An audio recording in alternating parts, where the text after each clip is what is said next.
Thank you for tuning in to my New Year's tradition meal video.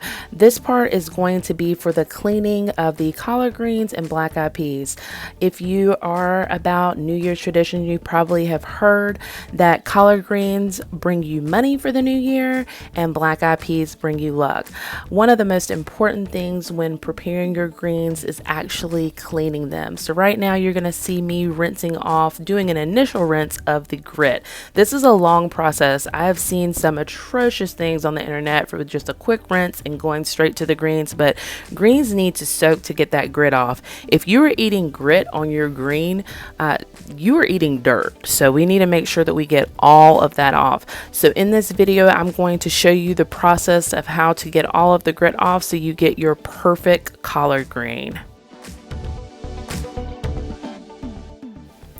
So I'm doing some more rinsing to the greens. I want to make sure that I'm getting the grit off that I feel. You can feel the grit on your hands as you're cleaning the collard greens. So right now I'm doing a quick rinse before I start breaking these greens down.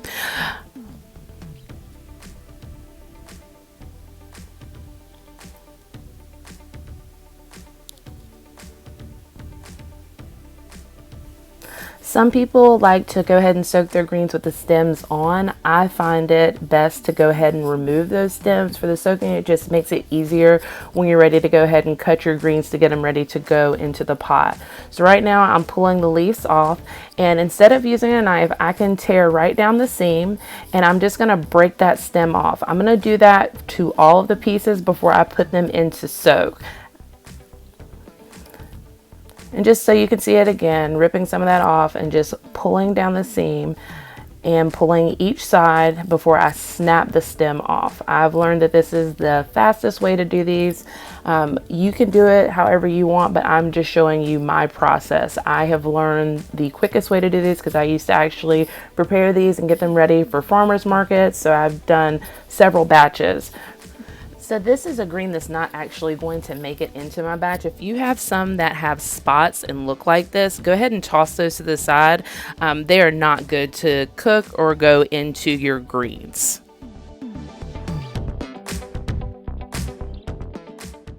Another reason that I remove the stems is because those stems will make your greens taste extremely bitter.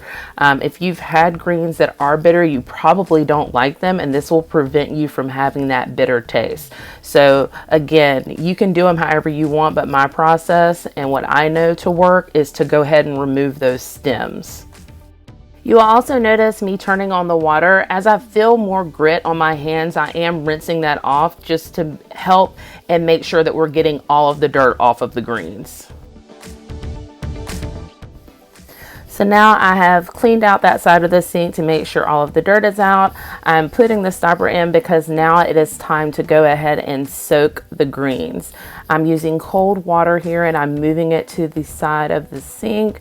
I did give them a quick rinse on the other side just to, again, make sure that we're getting all of the dirt off. It is known that if you have grit on your greens are not good, and we do not want that. So I'm covering these with cold water. I want to make sure they're completely submerged in the water.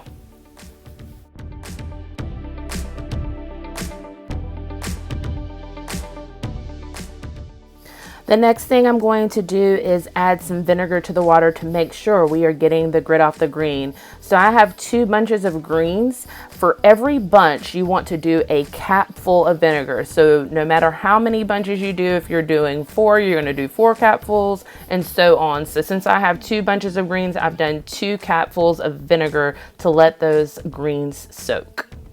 And I'm adding more water just again to make sure they're fully submerged because these are going to soak overnight. If you don't have the overnight time, you at least need to let these greens soak for 4 hours. That is just my process again because we do not want any grit on the greens. Nobody wants to eat dirty greens.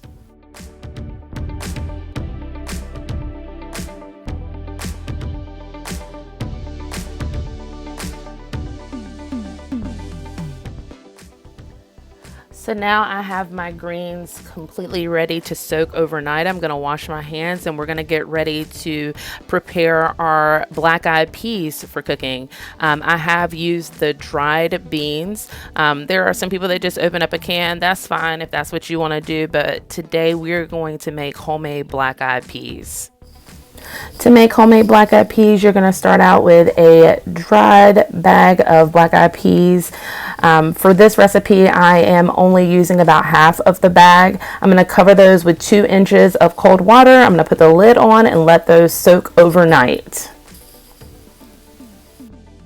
Now that we have cleaned our collard greens and black-eyed peas, we are ready to start the cooking process. Come back tomorrow so we can finish up and have lots of luck and money for the new year.